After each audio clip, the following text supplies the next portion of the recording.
ये आपके सामने वन वन नोट आ गया है। Yes sir. ओके, देखिए, जब हम इसकी कोवेरियंस की बात करते हैं तो इसका बेसिक मकसद ये, और शायद ये मैंने वो जो लेक्चर्स हैं उसमें भी मैंने ये कहा है कि फर्ज करें कि हमारे पास एक रेफरेंस फ्रेम है, राइट। और उस रेफरेंस फ्रेम में, और वो फर्ज करें कि वो रेफरेंस फ्रेम एस है, राइट। उसमें अगर हम इक्वेशन लिख रहे हैं F equals to M A, ठीक है। तो अगर हम ये डिमांड करते हैं कि फिजिक्स के लॉज कोवेरिएंट रहने चाहिए। कोवेरिएंट मीन्स, को का मतलब हम समझते हैं कि इसके साथ साथ कोई चीज़ है। इसका मतलब ये है कि अगर कोई दूसरा ऑब्जर्वर, लेट्स से जो कि एस प्राइम है, ठीक है, वो फर्ज करें कि क्योंकि स्पेशल रिलेटिविटी में जो हमारी मेन शर्त है वो ये है कि वो दोनों ऑब्जर्वर जो है वो इनर्शियल ऑब्जर्वर होने चाहिए, ठीक है। तो इसका मतलब ये है कि एक्सेलरेटेड फ्रेम्स की हम बात नहीं कर रहे, वो हम जनरल रिलेटिविटी के अंदर करेंगे। तो अब ये जो एस प्राइम है ये किसी वेलोसिटी वी के साथ मूव कर सकता है, राइट। इससे कोई फर्क नहीं पड़ेगा, लेकिन वो वेलोसिटी कांस्टेंट होनी चाहिए। तो जो स्पेशल रिलेटिविटी है वो ये कहती है कि जो जो फिजिक्स के लॉज हैं वो बुनियादी तौर पर जो अ, हमारे पास ऑब्जर्वर्स हैं या रेफरेंस फ्रेम है उससे इंडिपेंडेंट हैं। तो सम हाउ ये दोनों जो ऑब्जर्वर्स हैं वो जो इक्वेशंस देखेंगे वो जो एस प्राइम है उसके लिए भी ये इक्वेशन इस तरीके से ही दिखाई देगी। बस फर्क सिर्फ ये होगा कि जैसे यहाँ F equals to M A लिखा हुआ है तो ये F prime equals to M prime A prime होगा। और चूंकि एम स्केलर है, प्योर स्केलर है, तो हम इस पर प्राइम लगाने की ज़रूरत नहीं है। मोस्टली जो चीज़ चेंज हो रही है वो चेंज में भी इसके बारे में भी आपको मैं भी हम आगे बात करते हैं कि ये चेंज से क्या मतलब है इसका। तो यहाँ अगर एफ है तो यहाँ पे एफ प्राइम है, मैथ स्केलर है तो फर्क नहीं पड़ेगा।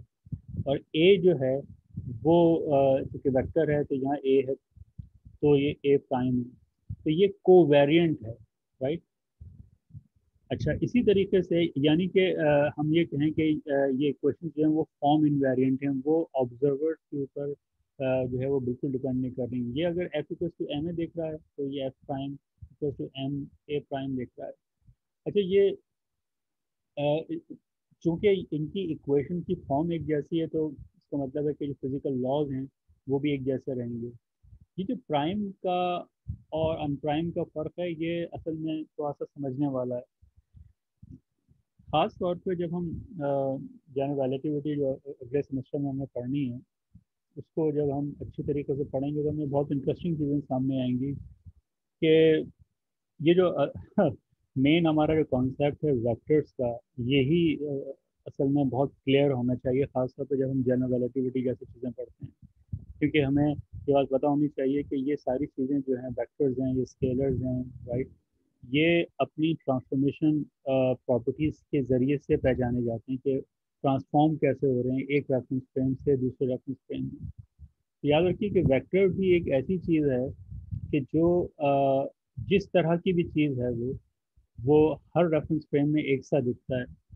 आप यकीनी तौर पे ये बात कह सकते हैं कि अगर ये एक सा दिखता है तो फिर हम ये प्राइम क्यों लगा रहे हैं।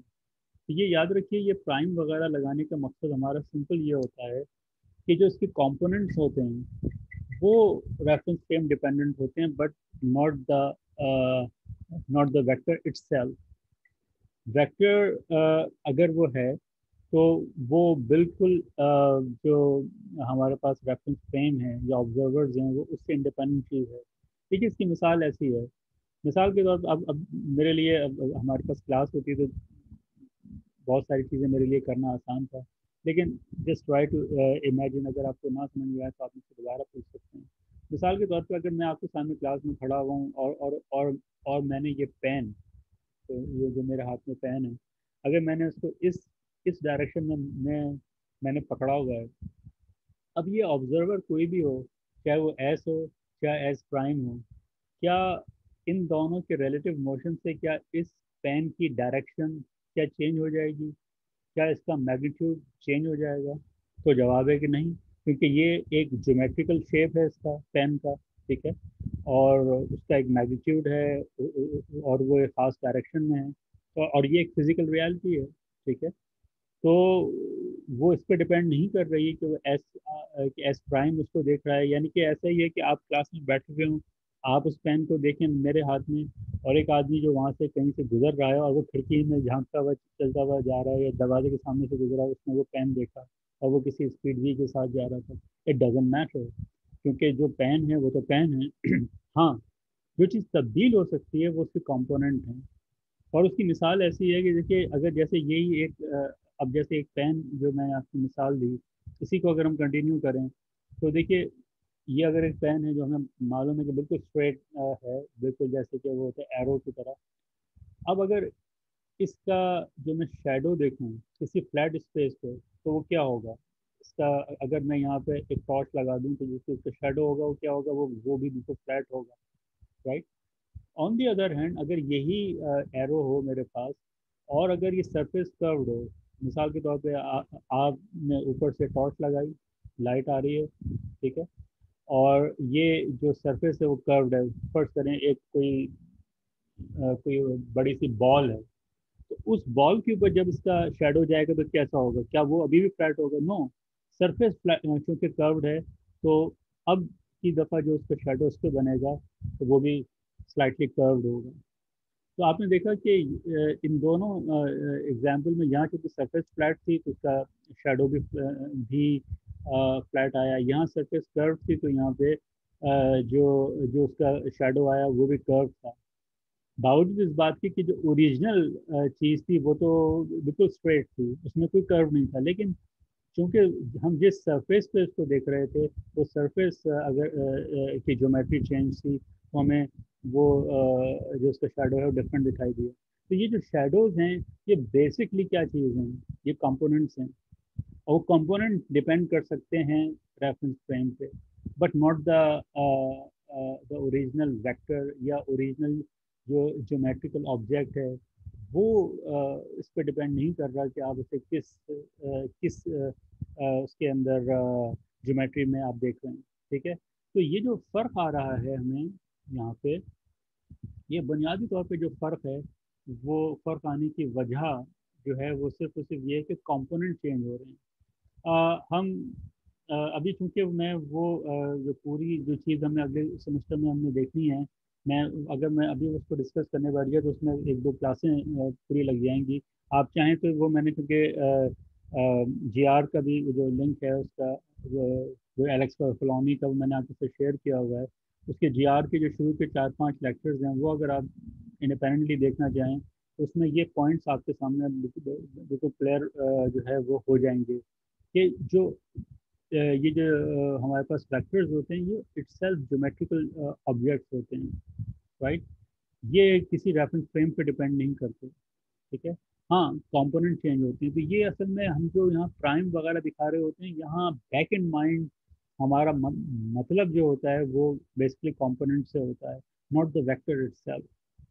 तो ये जो रिलेटिविटी हमें जो बताना चाहती है कि all laws of physics are same for all inertial observers, उसको कहने के बहुत सारे और दूसरे तरीके हैं। इनमें से एक तरीका ये है कि ऑल लॉज ऑफ जो ऑल लॉज ऑफ फिजिक्स हैं या जो फिजिक्स की इक्वेशंस हैं उनकी वो फॉर्म इनवेरिएंट हैं, यानी कि आप उनके ऊपर ये जो होती है मैं गैलीलियन ट्रांसफॉर्मेशन लगा दें तो कोई फर्क नहीं पड़ेगा, आप अगर उनको लॉरेंस ट्रांसफॉर्मेशन लगा दें तो कोई फर्क नहीं पड़ेगा। मेरा ख्याल है कि मैंने उसमें क्या जिक्र किया है, और अगर नहीं किया तो आप मेरे ख्याल से ये जो हमारी किताब है इसकी ग्रिफिथ की, इसमें भी आप देख सकते हैं कि देखिए जो मैकेनिकल लॉज हैं हमारे पास, राइट।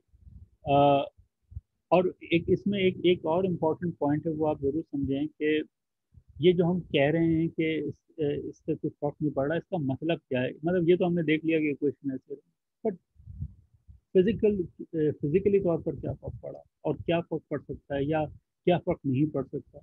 तो देखिए मैंने शायद इससे पहले भी कभी इस तरह की बात आपके साथ मैंने डिस्कस की हो। अ, और वो ये कि देखिए इसका मतलब सिंपल ये है कि जब हम ये कह रहे हैं कि all laws of physics are same for all inertial observers, तो याद रखें कि आइंस्टाइन से पहले हमारे पास रिलेटिविटी का कॉन्सेप्ट था। और ये बात चली आ रही है इवन न्यूटन से पहले, जो वो था, गैलीलियो था, वो ये बात समझ गया था।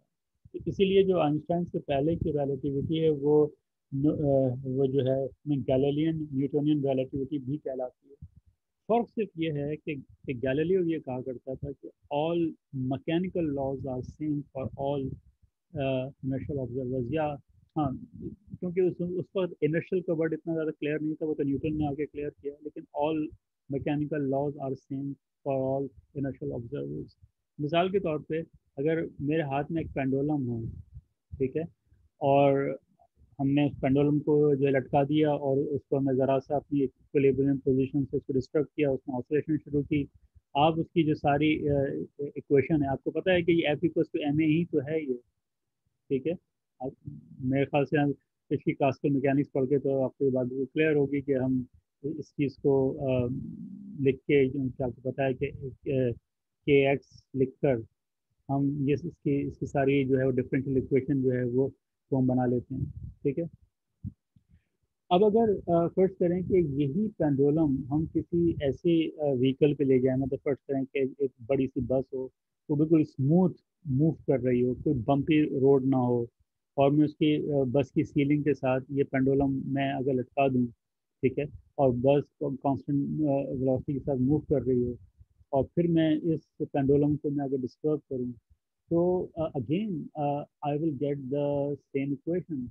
बस फर्क ये होगा, क्योंकि अगर हम ये फर्क सिर्फ अपने हम बात करने के लिए कह रहे हैं कि हम इसको लिखना चाहें तो के, तो क्योंकि स्प्रिंग से रिलेटेड है तो आप इसको के, इसको एक्स प्राइम कह दें, और ये एम, और ये इसको आप ए प्राइम कह दें। तो मकसद कहने के ये कि इस मोशन में और इस मोशन में कोई फ़र्क नहीं है। अगर आपने इसकी लेंथ चेंज नहीं की पेंडुलम की, तो जो टाइम पीरियड आप उसको, जब आप वाक़तन ज़मीन के लिहाज से स्टेशनरी हैं, तो जो टाइम पीरियड उस वक्त निकलेगा, वही टाइम पीरियड उस वक्त निकलेगा कि जब ये बस जो है वो किसी कांस्टेंट मोशन के साथ मूव कर रही है या कांस्टेंट वेलोसिटी के साथ मूव कर रही है, तो एग्जैक्टली कोई फर्क नहीं होगा, एब्सोल्युटली सेम। यानी कि you can not detect the difference between the absolute rest and the absolute motion, right. तो फिजिक्स के जो लॉज हैं वो एग्जैक्टली सेम रहेंगे, क्योंकि आपके पास इक्वेशन जो उनको डिस्क्राइब कर रही हैं वो एग्जैक्टली सेम रहेंगे, ठीक है। आइंस्टाइन का कमाल ये था कि आइंस्टाइन ने इस रूल को, या ये जो गैलीलियन रिलेटिविटी का जो रूल था, उसने एक बस ये किया, उसने कहा कि not only the mechanical laws but all laws of physics are same for all inertial observers. तो हाँ, ये स्टेटमेंट प्रोवाइड, एक एक स्टेटमेंट का उसने इजाफा और किया था, और वो ये था कि speed of light is constant, is the universal constant, and no information can move faster than the speed of light. ये एक सेकंड जो पॉस्टुलेट था वो उसने इजाफा किया, जो कि बेइंतहा इम्पोर्टेंट चीज़ का उसने इजाफा किया था। पहली चीज़, ऑलमोस्ट लोग जानते थे कि all laws of physics, all mechanical laws of physics are same for all inertial observers, जो कि इस बात की इंडिकेशन थी कि हमारे पास जो स्पेस है वो रिलेटिव है, ठीक है। अदरवाइज ये दो चीज़ें सेम नहीं हो सकती थी। यही वजह थी कि अगर आप कभी न्यूटन को और उसकी जो मुख्तलिफ जो उसमें चीज़ें वो लिखता रहा है, तो आप अगर गौर से पढ़ें, तो लोगों ने इसको लिखा है कि न्यूटन इस बात को भी समझ गया था कि शायद टाइम भी रिलेटिव है, लेकिन चूंकि उस ज़माने में यूरोप के ऊपर रिलीजन का बहुत ज़्यादा गलबा था, तो वो डरता था कि कहीं ऐसा ना हो कि गॉड जैसी चीज़ भी रिलेटिव हो जाए, तो उसने इस चीज़ की तरफ आने से थोड़ा सा डरा वो कि नहीं छोड़ो।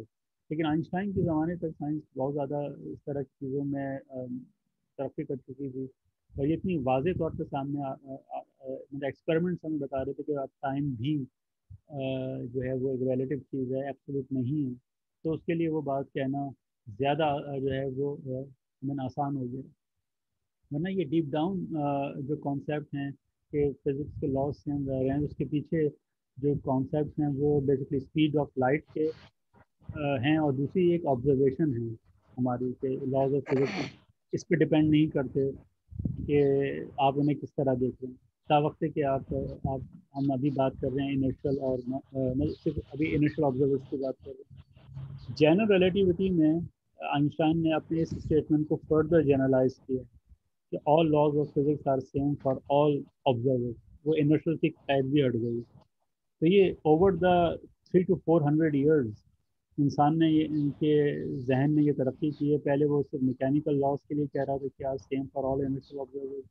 फिर आइंस्टाइन ने 1905 में कहा कि all laws of physics are same for all inertial observers. तो 1915 में कहा गया all laws of same all laws of physics are same for all observers. लेकिन ये जो इंसान की जहनी इर्तिफा है, ये it took a lot of time, और बहुत कोशिशों के बाद, और इसके बहुत डीप डाउन के रीजन हैं। तो आई होप कि मैंने थोड़ा वक्त तो लिया, लेकिन आपको शायद समझ में बात आई हो कि फॉर्म इनवेरिएंट का क्या मतलब होता है, कि एकदम कोवेरिएंट क्या है। और जो इनवेरिएंट चीज़ें होती हैं वो इस तरह की होती हैं कि जैसे कि हमारे पास ये एम है, यानी कि मैथ, ये तमाम ये स्केलर है। जो स्केलर्स होते हैं वो हर रेफरेंस फ्रेम में उनका मैग्नीट्यूड सेम रहता है।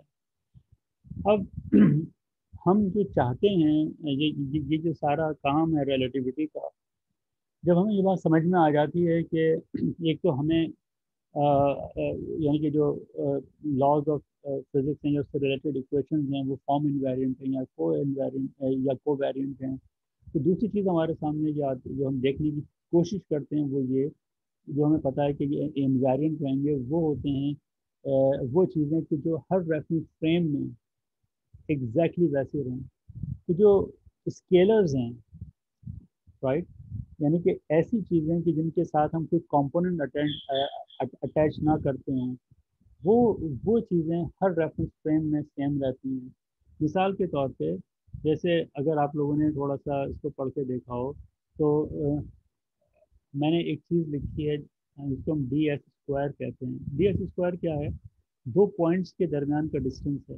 अगर हम यूक्लिडियन स्पेस में हों तो वो D x square plus D Y square plus D Z square होता है।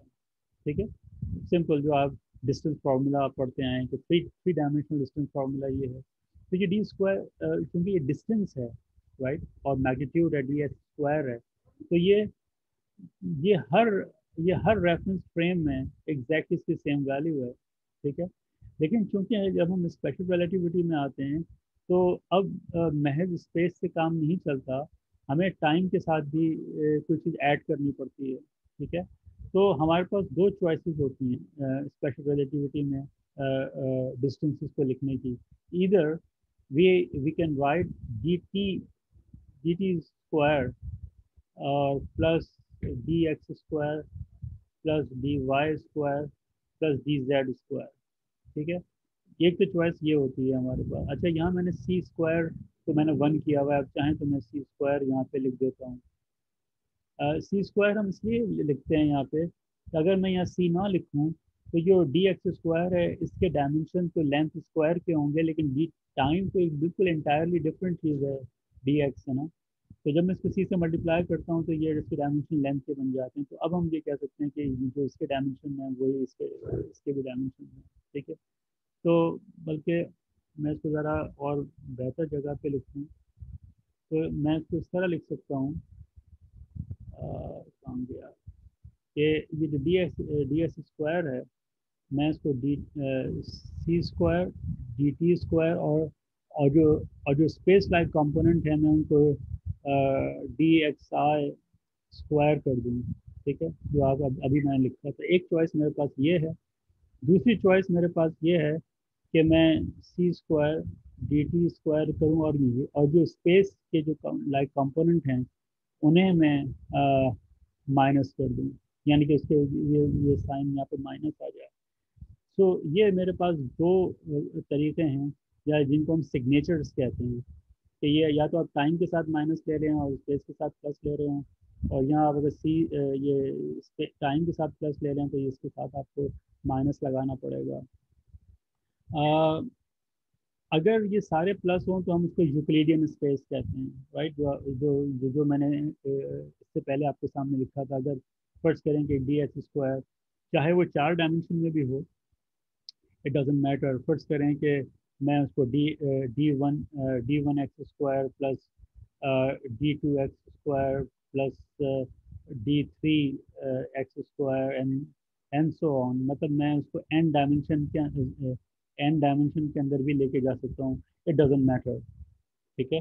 लेकिन ऐसी जो स्पेसेस हैं जिनके के डिस्टेंस जिनमें डिस्टेंसेस ऐसे लिखे जाते हैं, these are called as Euclidean space, Euclidean spaces कहलाती हैं। ठीक है।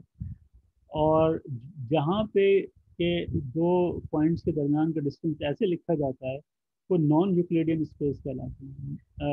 नॉन यूक्लिडियन तो खैर वो हैं, लेकिन पर्टिकुलरली उनका नाम क्या है वो भी लिख देता हूँ, यूक्लिडियन स्पेस। लेकिन जो उनका बिल्कुल पर्टिकुलर और एग्जैक्ट नेम है, these are called as Minkowskian space. Minkowskian space. Hermann Minkowski Einstein का मैथमेटिक्स का उस्ताद रहा था, और उसने 1910 में ये बात रियलाइज़ की थी कि आइंस्टाइन की जो स्पेशल रिलेटिविटी है वो बहुत आसानी के साथ इक्वेशन के फॉर्म में लिखी जा सकती है, और मोर कॉम्पैक्ट फॉर्म में, कि अगर हम उसको 4 डायमेंशनल अलजेब्रा में या 4 डायमेंशनल स्पेसेस में लिखते हैं तो ये जो जिसके बाद आइंस्टाइन ने काफ़ी खफा भी हुआ था, क्या तुमने मेरी जो है वो सारी रिलेटिविटी को बहुत कॉम्प्लिकेटेड कर दिया। लेकिन बाद में उसको एहसास हुआ कि नहीं, मिन्काउस्किन स्पेस ही वो स्पेस है कि जिसमें कि रिलेटिविटी को वाकई उन चीज़ों को लिखना चाहिए, उससे चीज़ें बहुत ज़्यादा क्लियर हो जाती हैं। तो बहरहाल ये ख्याल रखिएगा। तो हम कोशिश ये करते हैं रिलेटिविटी में कि हम इस तरह के स्केलर्स बनाएं, इनवेरिएंट क्वांटिटीज़ बनाएं, राइट। तो फिर उन इनवेरिएंट क्वांटिटीज़ को बनाने के तरीके हैं। अगर ये जो मैंने पूरी चीज़ आपके सामने लिखी है, ठीक है, मैं इस पूरी चीज़ को इस तरह भी लिख सकता हूँ, D x², तो डी एक्स म्यू इस तरह से भी लिखा जा सकता है, where mu run from 0 to 3। Zero उसमें जीरो कंपोनेंट टाइम का होता है, बाकी 1 2 3 जो है वो XYZ होते हैं। तो इसको अगर हम खोल के लिखें तो या तो आप इस तरह से लिख सकते हैं, या आप इसको इस तरह से लिख सकते हैं, वो मेट्रिक टेंजर के ऊपर डिपेंड करेगा। बहरहाल तो आप अगर ये लेक्चर्स वगैरह सुनेंगे तो आपको ये मेट्रिक टेंजर्स के बारे में भी थोड़ा सा पता चलेगा। तो कुछ बात सर क्लियर हुई कि इन कोवेरिएंट क्वांटिटीज़ में और इनवेरिएंट क्वांटिटीज़ में क्या फ़र्क है। तो D x² जैसी चीज़ें ये इनवेरिएंट हैं, they are exactly same for all observer, इसमें प्राइम नहीं आता। ठीक है। जो कोवेरिएंट हैं उनमें प्राइम आप कह सकते हैं, उसमें कंपोनेंट हैं जो कि मिक्स हो रहे होते हैं, चेंज हो सकते हैं, बट जो फॉर्म है ओवरऑल वो सेम रहती है। यस, क्या सवाल कर रहे थे आप? सर हमने जो a square is equal to minus temporal part plus spatial part, yes. सही है सर? सर ये माइनस साइन का मतलब है कि टाइम और स्पेस एक दूसरे के अपोजिट चल रहे हैं, या क्या मतलब है नहीं माइनस? नहीं नहीं, ऐसा कुछ भी सम की बात ही नहीं हो रही है। ये x² लिखा हुआ है ना, मैग्नीट्यूड है, तो सम की तो बात ही नहीं हो रही सर हमने माइनस क्यों लिया, हमने प्लस क्यों नहीं लिया दोनों? है। ये बड़ी इंटरेस्टिंग चीज़ है। जब मैं यूएस में जनरल रिलेटिविटी का कोर्स ले रहा था, तो हमारा जो कोर्स एडवाइज़र था,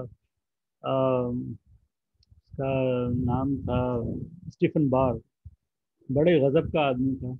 और जो जो हम ये ग्रैंड यूनिफाइड थ्योरीज की बात कर रहे थे, तो दुनिया में वन ऑफ द जो ग्रैंड यूनिफाइड मॉडल है जिसको हम Flipped SU5 कहते हैं, उसका देने वाला वो आदमी था। 1983-82 में उसने Flipped SU5 का मॉडल दिया था। बड़ा ही गजब का आदमी था। और उसकी सबसे कमाल बात ये थी कि वो जो चीज़ें हमें पढ़ाता था वो बिल्कुल ओरिजिनल थी, वो हमें किसी किताब में भी नहीं मिलती थी। वो खुद बड़ा खुश होता था कि देखो ये चीज़ें मेरी अपनी डेरिवेशन है। तो जब वो हमें ये उसने जनरल रिलेटिविटी का कोर्स शुरू किया और ये इस तरह की चीज़ें लॉरेंस ट्रांसफॉर्मेशन वगैरह करा रहा था, तो एक दिन कहने लगा कि ऐसा करते हैं कि ये हम लॉरेंस ट्रांसफॉर्मेशन को, या ये जो जिसे हम लेंथ कॉन्ट्रैक्शन और टाइम डायलेशन कहते हैं, इसको हम बजाय मिन्काउस्किन स्पेस में करने के यूक्लिडियन स्पेस में करके देखते हैं। वो जो आपके सवाल है ना, कि सारे प्लस होंगे क्या होगा।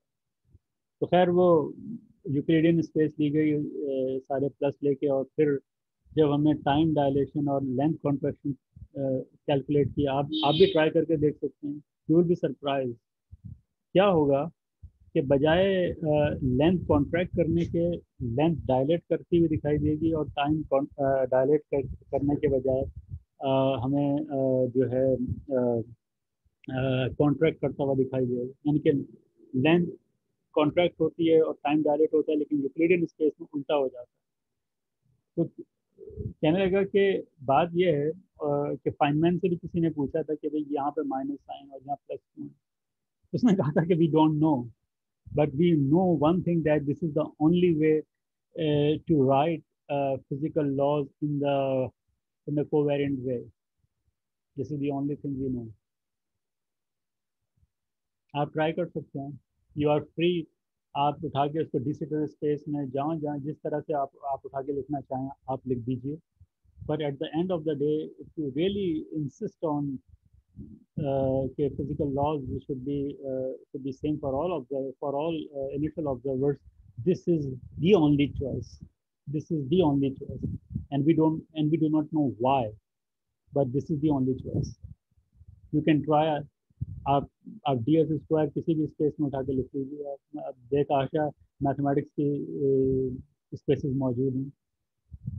बट चूंकि हम फिजिक्स कर रहे हैं, हम देखेंगे कि जो चीज़ ऑब्जर्व होती है उससे मैच करती है कि नहीं करती। दूसरी स्पेसिस की जो रिजल्ट्स हैं वो हमारे ऑब्जर्वेशन से मैच नहीं करते। बस ये बात। सही है।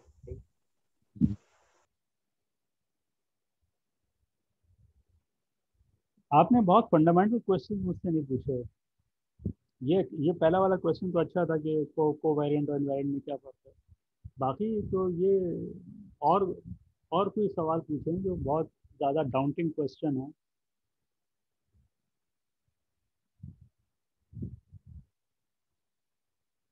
हम्म।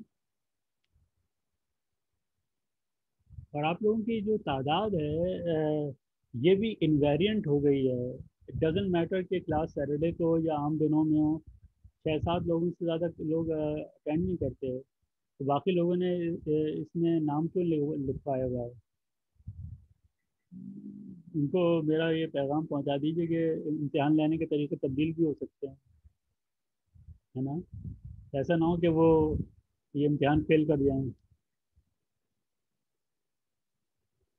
उनसे कहें कि अपनी जिम्मेदारी महसूस करें और क्लास में और कुछ सवाल करें। पहली बात तो अगर आप मुझसे नहीं पूछ रहे तो मुझे पूछना पड़ेगा, ये देखने के लिए आपको कुछ समझ में भी आया है कि नहीं आया है। तो मुझे ये बताइए कि ये जो लैम्प कॉन्ट्रैक्शन और टाइम डायलेशन हो रही है, ये क्या मतलब है इसका और क्यों हो रही है।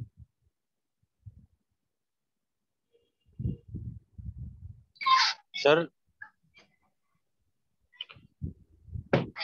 सर मैं बताऊं सर। आप बताइए। सर टाइम डायलेशन तो हमें ऐसा लग रहा है ना सर कि अगर कोई ऑब्जेक्ट टाइम के डायमेंशन में सफर करे और स्पेस के डायमेंशन में सफर नहीं करे तो हमें टाइम डायलेशन हो रहा नहीं होता है। नहीं, ये किसने कहा आपको। आ, अच्छा, आप जो जो कुछ कह रहे हैं इसका मतलब समझते हैं आप क्या कह रहे हैं। सर और मैंने जो सुना वही बता रहा हूँ सर। नहीं नहीं नहीं, अभी तक सुनने जो नहीं, सुनने की बात नहीं है, थोड़ा सा गौर भी तो करो ना चीज़ों पे। असल में ये जो रिलेटिविटी का जो चैप्टर है सर, ये सिवाय इंटर के अलावा भी पढ़ा नहीं ना सर हमने, तो इनके बारे में तो, खास नॉलेज नहीं है। तो यार अब तो किताब तुम्हारे पास है, थोड़े बहुत लेक्चर्स हैं। मैं ये नहीं कह रहा कि मैंने बेहतरीन लेक्चर दे दिए होंगे, ऐसा नहीं है। किताब भी मौजूद है, कुछ थोड़ा सा है, तो कुछ तो समझ में आया होगा, कोई तो कॉन्सेप्ट बना होगा। लेकिन ये कहना कि आप टाइम, देखो तुम कह रहे हो टाइम के डायमेंशन में आप मूव कर रहे हैं, तो मतलब आप बैठे हुए हैं, ठीक है ना। क्योंकि आप अगर बैठे रहें तो आपकी टाइम तो टिक कर रहा है ना। आप अगर स्पेस टाइम की अगर आप एक डायग्राम बनाएं तो आप बैठे हुए हैं, इसका मतलब है आप टाइम की डायरेक्शन में मूव कर रहे हैं, स्पेस डायरेक्शन में मूव नहीं कर रहे। ऐसा ही है ना, क्योंकि अगर आप चलना शुरू करेंगे इसका मतलब है कि आप स्पेस भी कवर कर रहे हैं और टाइम भी कवर कर रहे हैं। लेकिन आप अगर बैठे हुए हैं, जैसे अभी आप क्लास लेने के लिए बैठे हुए हैं, तो आपकी स्पेस कंपोनेंट जीरो है, टाइम कंपोनेंट तो चल रहा है, टाइम चल रहा है, राइट। तो मतलब है कि टाइम एक्सेस में तो आपका इजाफा हो रहा है, लेकिन टाइम एक्सेस के साथ साथ तो आप मूव कर रहे हैं, स्पेस में नहीं है। जैसे आप जो है क्या नाम है, आपकी वेलोसिटी आएगी तो उसका मतलब है कि आप दोनों कंपोनेंट आ जाएंगे। मतलब हम नॉर्मली स्पेस इधर बनाते हैं और टाइम इधर अलग बनाते हैं। अगर आप बैठे हुए हैं इसका मतलब है कि आपके पास आपका जो कंपोनेंट है वो सिर्फ यूँ चल रहा है। वेलोसिटी आएगी इसका मतलब है कि अब आपके पास तो थोड़ा सा ये कंपोनेंट भी आ गया। ये बात है।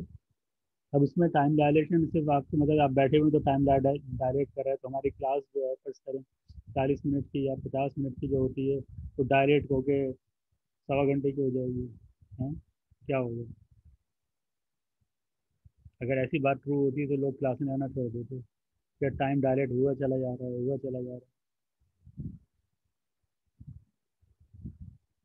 कोई और है जो इस चीज़ पर बात करे? सर जी। टाइम डायलेशन का मतलब ये, फॉर एग्जांपल हमारे पास एक ऑब्जेक्ट मोशन कर रहा है और इसकी मोशन हम दो जगहों से ऑब्जर्व कर रहे हैं। एक बिल्कुल रेस्ट से, मतलब जहाँ पर एक रेफरेंस फ्रेम हमने लिया जो जीरो है वहाँ पर, मतलब रेस्ट में है। हम्म, और दूसरा हम उस ऑब्जेक्ट के ऊपर बैठे हुए हैं और इसकी मोशन ऑब्जर्व कर रहे हैं। सही है सर। तो वहां पर जो टाइम लगेगा, तो टाइम मतलब रेस्ट में हमें स्लो या कम दिखाई देगा, और जिस रेफरेंस से हम मूव कर रहे हैं तो वहां पर टाइम डायलेट करेगा, मतलब कुछ 0.7 आई थिंक ये टाइम डायलेट करेगा। मैं समझा नहीं। देखो, फर्ज करें कि आप वो ऑब्जेक्ट हैं, आपके पास एक बड़ी सी घड़ी है, आप चलते हुए जा रहे हैं, ठीक है, और मैं आपको खड़ा हुआ देख रहा हूँ, तो टाइम डायलेट करता हुआ किसको देखेगा, मुझे या आपको? सर टाइम मतलब जब हम कंपेयर करेंगे तो सर मुझे मेरा वाला टाइम जो है वो डायलेट करेगा। आप रेस्ट में है तो आपके पास टाइम जो है वो कम होगा। यानी कि घड़ी मुझे आपकी घड़ी स्लो दिखाई देगी, ये कह रहे हैं? सर जब हम कंपेयर कर लेंगे तो बिल्कुल ऐसा ऐसा ही होगा। और अगर मेरे हाथ में भी घड़ी हो तो फिर आप क्या कहेंगे मेरे टाइम के बारे में?